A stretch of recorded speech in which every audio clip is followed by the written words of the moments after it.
cómo era el periodismo en aquella época, en torno a los años 20, a los años 30. La década de los años 20 son unos años que coinciden con los años finales de la restauración, del modelo político de la restauración de Alfonso XIII y con el inicio de la dictadura de Miguel Primo de Rivera. En esos años los periódicos más leídos, los que tenían mayor tirada, eran ya el periódico ABC, el periódico El Sol, que se había fundado en el año 1917, y el periódico El Debate, creado por Ángel Herrera en el año 1910.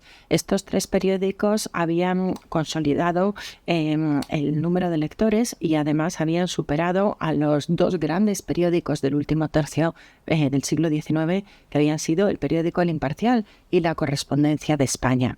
Es un tipo de prensa que ya puede incluir fotografía, aunque incluir fotografía era todavía algo caro en los periódicos, que las rotativas, las máquinas, permitían también incluir el color. Ahora, el color era todavía más caro y eran pocos periódicos los que lo hacían. Por ejemplo, el periódico La Nación, que se convertirá en el órgano oficial de la dictadura de Primo de Rivera, se incluía la letra N, ¿no? de la cabecera en color rojo, y son periódicos en los que además empieza a tener cierto peso, y en eso El Debate fue uno de los pioneros, los servicios de lo que hoy llamaríamos servicios de infografía. Los primeros mapas, por ejemplo, en los años de la Primera Guerra Mundial, de la Gran Guerra, en la que España fue neutral, el periódico El Debate incluía ya unos planos, unos mapas que hoy, pues más de 100 años después, nos pueden parecer muy rudimentarios, pero que en su momento pues llamaban mucho la atención y estaban muy elaborados. Los periódicos incluían ya El Debate, entre ellos un artículo de opinión, un editorial que realmente reflejaba la línea de opinión de lo que era la identidad del propio periódico, y en el caso del Debate era un periódico que se centraba mucho en las cuestiones de tipo doctrinal. Era un periódico serio, era un periódico cuidado, un periódico que estaba bien hecho y que además tenía una identidad muy, muy clara y muy marcada en la línea que le quiso conferir don Ángel Herrera y todos los que participaron y contribuyeron con él en el nacimiento, desarrollo y la gestación de este gran periódico hasta el año 1936. ¿Qué grandes diferencias ves tú que había entre un periódico español y uno estadounidense? En el primer tercio del siglo XX, España está avanzando en el camino de la tecnificación, pero es verdad que respecto a los Estados Unidos, que habían empezado a consolidar su hegemonía tanto política como económica, sobre todo al final de la Gran Guerra, al final de la Primera Guerra Mundial, es cierto que el periodismo era en ese sentido más dinámico, más avanzado, más moderno, pero más moderno en el sentido visual o en el sentido tecnológico. Ya había tenido el periodismo, sobre todo en los Estados Unidos, de la mano de Hearst, uno de los grandes magnates de la comunicación, había tenido un peso muy importante en la guerra del 98, en el famoso episodio del Maine, en el que los americanos acusaron a los españoles de volar, ¿no? Ese acorazado español, y en eso la prensa norteamericana y en concreto periódicos como el War, ¿no? Los periódicos de Hearst tuvieron un papel importante porque animaron un tipo de periodismo, un tipo de información que contribuyó a abonar una guerra que ya llevaba 3 años, desde el 95, pero que indiscutiblemente hizo que eso fuera más rápido, ¿no? ¿Cuántas veces se ha recordado esa anécdota de señora, aquí no hay guerra? Bueno, usted ponga las fotos que la guerra ya lo pongo yo. Eso lo identificamos mucho con el periodismo norteamericano de esa época. En España eso no se daba. En España eso no existía. En España seguía teniendo cierto peso lo que era la prensa de partido, la prensa vinculada a los diferentes partidos políticos. De hecho, las grandes figuras de la política tenían sus propios órganos de expresión, sus propios periódicos. Es el caso por ejemplo, del conde de Romanones con Diario Universal, ¿no? Eran propietarios y en muchos casos también directores de estos periódicos. ¿Que tenían tiradas bajas? Sí. Otra diferencia entre la prensa norteamericana y la prensa española está referida al número de lectores. Las tiradas en España, aunque habían crecido porque había cada vez menos analfabetismo, seguían siendo bajas en una comparativa con la prensa norteamericana. Pero es verdad que en España ya empieza a verse un periódico, y esto viene también del siglo XIX, mediados finales del siglo XIX, un tipo de prensa más informativa, un tipo de periodismo un poquito más de empresa, ¿no? Pero sí es verdad que respecto a los aspectos de la técnica o de la presencia visual de la información en papel, en Estados Unidos nos llevaban un avance pues importante. El ABC había sido muy revolucionario, incluyendo las fotografías en su primera página, tenía un formato diferente también. El resto de periódicos incluían fotos, pero no eran las protagonistas de la plana. El formato seguía siendo aquí en España A5, A4 o A3 columnas, y en algunos casos, bueno, la presentación en página era un poquito tediosa. ¿Cómo fueron recibidos en España estos pioneros que iniciaron este viaje a petición de Ángel Echenique? Bueno, ellos vuelven con muchas ideas. Ellos han hecho un viaje a América que no era como hoy en día.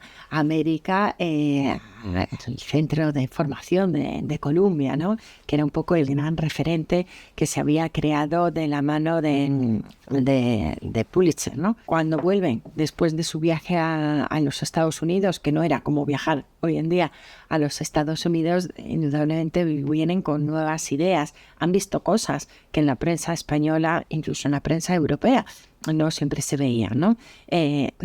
Las semanas que están aprendiendo, conociendo nuevas maneras de hacer periodismo, de vivir el periodismo, de plasmar en los periódicos el periodismo que ellos han aprendido en el centro de formación, en la escuela de periodismo de la Universidad de Columbia. Bueno, pues les hace venir con muchísimo entusiasmo. Pensemos que a ese viaje fueron entonces 3 jóvenes, ¿no? Manuel Graña, Francisco de Luis, que luego llegará a ser el director del debate a partir del año 33, cuando ya Ángel Herrera se marche a Suiza a formarse como sacerdote, y viaja con ellos también Marcelino Oreja Elósegui, ¿no? Que también, además, en el año 34, bueno, propagandista, y que en el año 34 es una de las víctimas que mueren asesinadas como consecuencia de la Revolución de 1934. Y jóvenes con ilusión, después de un viaje a los Estados Unidos a aprender lo que a ellos les gustaba, que era esa manera nueva de hacer periodismo, pues vienen con mucha ilusión, con ganas de plasmar en el periódico el debate, todo eso que habían visto en el plano del pensamiento, pero también, y yo pienso que sobre todo, en hacer un periódico, bueno, era ya desde su fundación, un periódico católico, pero un periódico católico bien hecho, y un periódico católico que además fuese un periódico moderno. Y yo creo que esa es una de las grandes aportaciones, conseguir de alguna manera que el debate tuviera una nueva distribución, por ejemplo, del espacio en la primera página. Eso es algo que aprenden en su viaje a Estados Unidos.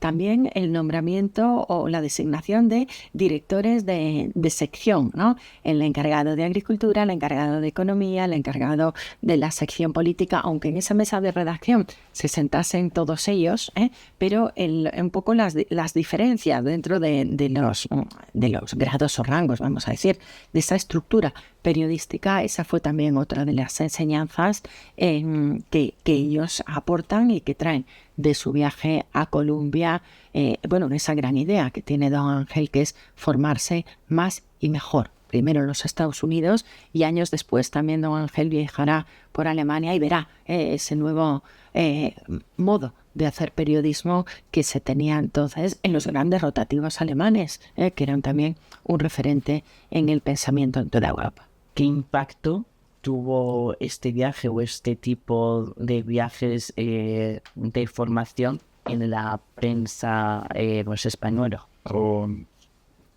pues estas innovaciones que se vieron en la prensa española, que no solo en el debate, pero qué repercusión tuvieron estos avances en otros periódicos.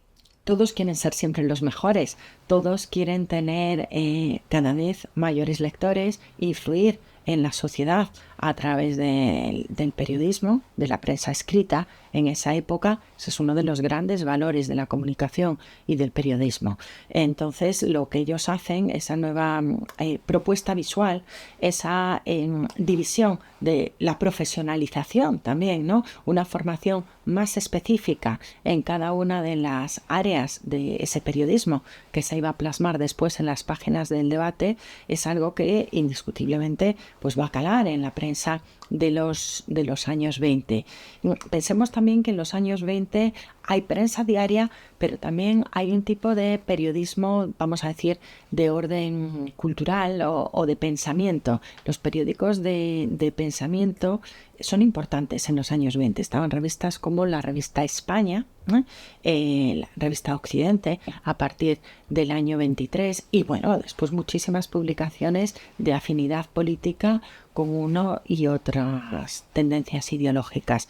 Pero yo creo que esa idea de hacerlo mejor, de superarte en lo que estás presentando y de querer influir de manera positiva en la sociedad a través de tu propio medio de comunicación, a mí me parece que esa es sin duda una de las grandes aportaciones del debate de los años 20 y también del debate de los años 30, aunque ya en ese periodo contaba con un hermano menor, que era el periódico El Ya, ¿no? que nace un poco como periódico ya de tarde, más dinámico, primando un poquito más la información deportiva. Es verdad que el periódico era un periódico serio, el debate era un periódico muy doctrinal, que por supuesto daba la importancia a los temas de pensamiento. No es que El Ya no se lo diera, pero al salir por la tarde y al ir dirigido a otro tipo de público, pues primaba otro tipo quizás de entretenimiento, ¿no? ¿Cuántas veces se hace referencia a que se le daba mucha importancia, por ejemplo, al fútbol, ¿no? El debate y el ya, pero también estaba La Voz y El Sol, es decir, es ese tándem de periódico de mañana y de periódico de tarde que se estilaba también mucho, que estaba muy de moda y que era la manera de comunicarse con la sociedad en estos años 20 y 30. ¿Qué importancia tenía realmente que hubiera un periódico católico de esta modernidad? Es la primera gran iniciativa católica que realmente va a triunfar, no es la única, porque hubo otros periódicos, por ejemplo el periódico El Universo, estaba animado por el Marqués de Comillas, pero no consigue ni el calado ni la identidad que va a tener el debate, ni consigue el éxito periodístico tan grande en lectores que tuvo el periódico El Debate, ¿no? Era un periódico, además, que nacía con una finalidad muy clara, ¿no? Era definirse como un periódico católico, pero un periódico que estaba además bien hecho. Y esa es una diferencia fundamental. A lo mejor en otras propuestas no voy a decir que quisieran hacer lo mismo, pero que nacían también con una vocación similar, pero que quizá no consiguieron unir esa profesionalización, ese oficio del periodismo con expresar, contar una historia. En definitiva, el periodismo, ¿qué es? El periodismo es contar una historia y contarla bien, o contarla de la mejor manera posible, ¿no? Sin faltar a la verdad. Pues yo creo que el debate en esto va a ser un referente y desde luego su aportación a la historia del periodismo en España es fundamental.